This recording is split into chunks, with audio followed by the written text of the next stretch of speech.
Sedona method, नकारात्मक भावनाओं को रिलीज करें। हाय दोस्तों, मैं हूं आपकी दोस्त और होस्ट मानसी और स्वागत है मेरे पॉडकास्ट दिल से दिल तक में।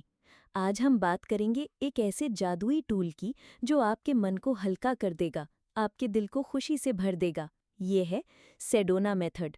सुनने के लिए तैयार हो जाओ क्योंकि ये आपके जीवन को बदल सकता है। सेडोना मेथड क्या है? सेडोना मेथड एक आसान पावरफुल टेक्निक है जो हमें सिखाती है कि कैसे हम अपनी नकारात्मक भावनाओं को रिलीज करें। गुस्सा, डर, तनाव, दुख, ये सब हमारे मन में जमा हो जाता है जैसे पुराने कपड़ों का ढेर। सेडोना मेथड हमें वो कपड़े फेंकना सिखाता है ताकि हमारा मन साफ, हल्का और खुश रहे। मुझे याद है, कुछ साल पहले मैं बहुत स्ट्रेस में थी। जॉब का प्रेशर, घर की जिम्मेदारियां और ऊपर से मेरी अपनी चिंताएं। मैं रात को सो नहीं पाती थी। फिर मेरे पापा श्री मनीष सूर्यवंशी ने मुझे सेडोना मेथड के बारे में बताया। मैंने सोचा, अरे ये क्या जादू है। लेकिन जब मैंने इसे आजमाया दोस्तों, मेरे मन का बोझ सचमुच हल्का हो गया। आज मैं आपको उसी जादू को स्टेप बाय स्टेप बताऊंगी। चलो शुरू करते हैं। सेडोना मेथड में 5 आसान स्टेप्स हैं। इसे समझने के लिए अपने दिल और दिमाग को खुला रखो। मैं हर स्टेप को अपनी कहानियों के साथ समझाऊंगी ताकि तुम्हें मज़ा भी आए और बात दिल तक जाए। स्टेप 1, अपनी भावना को पहचानो। सबसे पहले पूछो, मैं अभी क्या महसूस कर रही हूँ? गुस्सा, उदासी, चिंता? उसे नाम दो, उसे छुपाओ मत। मेरी एक स्टोरी सुनो। पिछले हफ्ते मेरे बॉस ने मीटिंग में मेरी आइडिया को रिजेक्ट कर दिया। मैं बहुत गुस्सा थी। मन में आया कि चिल्लाऊं, रोऊं या ऑफिस छोड़ दूं। लेकिन मैंने रुक कर पूछा, मानसी, तू अभी क्या फील कर रही है? जवाब था, गुस्सा और अपमान। ये पहचानना जरूरी है क्योंकि जब तक तुम्हें पता नहीं कि तुम क्या फील कर रहे हो, तुम उसे रिलीज कैसे करोगे? टिप: एक डायरी रखो। जब भी मन भारी हो, लिखो कि तुम क्या महसूस कर रहे हो। ये छोटा सा स्टेप तुम्हें अपने मन को समझने में मदद करेगा। स्टेप 2, भावना को स्वीकार करो। अब जो फीलिंग है उसे जज मत करो, उसे गलत या सही मत ठहराओ। बस कहो, ठीक है, मैं ऐसा महसूस कर रही हूँ। उस दिन बॉस के रिजेक्शन के बाद मैंने खुद को समझाया, मानसी, गुस्सा होना ठीक है, ये नॉर्मल है। ऐसा करने से मेरा मन थोड़ा शांत हुआ। हम अक्सर अपनी फीलिंग से लड़ते हैं, लेकिन सेडोना मेथड कहता है उन्हें गले लगाओ। क्यों ज़रूरी है ये? क्योंकि जब तुम अपनी भावनाओं को स्वीकार करते हो, वो तुम्हें कंट्रोल करना बंद कर देती हैं। तुम उनके बॉस बन जाते हो। स्टेप 3, पूछो, क्या मैं इसे छोड़ सकता हूँ या छोड़ सकती हूँ? ये सवाल जादू है। पूछो, क्या मैं इस गुस्से को, इस दुख को, इस तनाव को छोड़ सकता हूँ या छोड़ सकती हूँ? जवाब हाँ या ना हो, कोई फर्क नहीं पड़ता, बस सवाल पूछना जरूरी है। मेरे केस में मैंने पूछा, क्या मैं इस गुस्से को छोड़ सकती हूँ? पहले तो मैंने कहा, नहीं, बॉस ने गलत किया। लेकिन फिर मैंने सोचा, अरे इस गुस्से से मुझे क्या मिल रहा है? सिर्फ सिर दर्द। खास बात, ये सवाल तुम्हें ये एहसास दिलाता है कि तुम्हारे पास पावर है।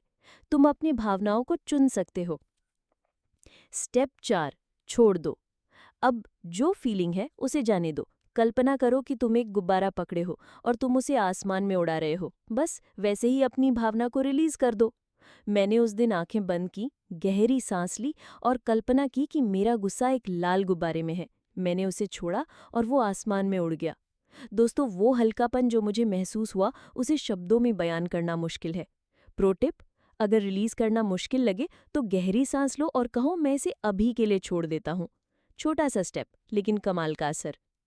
स्टेप 5, दोहराओ और चेक करो। अब फिर से पूछो, मैं अभी क्या महसूस कर रहा हूँ? अगर वो भावना अब भी है तो दोबारा स्टेप्स फॉलो करो। बार बार करने से फीलिंग्स कम होती जाती हैं। मेरे केस में गुस्सा तो गया, लेकिन थोड़ी सी चिंता बाकी थी। मैंने फिर से स्टेप्स दोहराए और धीरे धीरे मेरा मन पूरी तरह शांत हो गया। मेरा अनुभव: सेडोना मेथड ने मुझे सिखाया कि भावनाएं मेहमान हैं। वो आती हैं और अगर तुम उन्हें जाने दो तो वो चली जाती हैं, लेकिन अगर तुम उन्हें पकड़ कर रखोगे तो वो तुम्हारे घर में डेरा डाल लेंगी। क्यों काम करता है सेडोना मेथड? ये साइंटिफिक है। जब हम अपनी भावनाओं को स्वीकार करते हैं और उन्हें रिलीज करते हैं तो हमारा मन और शरीर रिलैक्स करता है। स्ट्रेस हार्मोन्स कम होते हैं और हमारा मन क्लियर होता है। मैंने इसे अपनी जिंदगी में आजमाया है। चाहे वो छोटी सी चिड़चिड़ाहट हो या बड़ा इमोशनल तूफान, हर बार ये काम करता है। एक और कहानी। पिछले महीने मेरी बेस्ट फ्रेंड से मेरी लड़ाई हो गई थी। वो मेरी बात नहीं समझ रही थी और मैं बहुत हर्ट थी। मैंने सेडोना मेथड यूज़ किया। मैंने अपनी उदासी को पहचाना, उसे स्वीकार किया और फिर छोड़ दिया। अगले दिन मैंने अपनी दोस्त से खुलकर बात की और हमारी दोस्ती पहले से भी ज़्यादा मजबूत हो गई। प्रैक्टिकल आइडियाज़, इसे अपनी ज़िंदगी में कैसे यूज़ करें? 1. छोटी शुरुआत करें। रोज़ 5 मिनट निकालो, अपने मन में जो भी भावना हो उसे सेडोना मेथड से रिलीज़ करो। 2. डायरी बनाओ, अपनी फीलिंग्स लिखो, इससे तुम्हें पता चलेगा कि तुम किन भावनाओं को बार बार पकड़ रहे हो। 3. मेडिटेशन के साथ जोड़कर देखो, आंखें बंद करो, गहरी सांस लो और अपनी फीलिंग्स को उड़ने दो। 4. दूसरों की मदद करो, अपने दोस्तों या फैमिली को ये मेथड सिखाओ, उनके साथ मिलकर प्रैक्टिस करो। 5. पॉजिटिव फीलिंग्स को भी रिलीज करो। सेडोना मेथड सिर्फ नकारात्मक भावनाओं के लिए नहीं है। अगर तुम बहुत ज़्यादा एक्साइटमेंट या अटैचमेंट फील कर रहे हो तो उसे भी रिलीज करो, इससे तुम बैलेंस्ड रहोगे। आखिरी बात, दोस्तों, सेडोना मेथड एक गिफ्ट है। ये तुम्हें सिखाता है कि तुम अपने मन के मालिक हो। जिंदगी में तूफान आएंगे, लेकिन इस मेथड के साथ तुम हर तूफान को शांत कर सकते हो। मेरी तरह तुम भी अपने दिल को हल्का कर सकते हो और हर दिन को खुशी से जी सकते हो। अब एक रिक्वेस्ट आप सबसे, अगर आपको ये पॉडकास्ट पसंद आया तो प्लीज़ इसे लाइक करें, अपने दोस्तों और फैमिली के साथ शेयर करें और मेरे चैनल को सब्सक्राइब करें। आपका सपोर्ट मेरे लिए बहुत मायने रखता है। आइए मिलकर हम सब अपने मन को हल्का करें और ज़िंदगी को और खूबसूरत बनाएं। तो फिर मिलते हैं अगले एपिसोड में। तब तक सेडोना मेथड ट्राई करो और अपने अनुभव मुझे ज़रूर बताना। नमस्ते।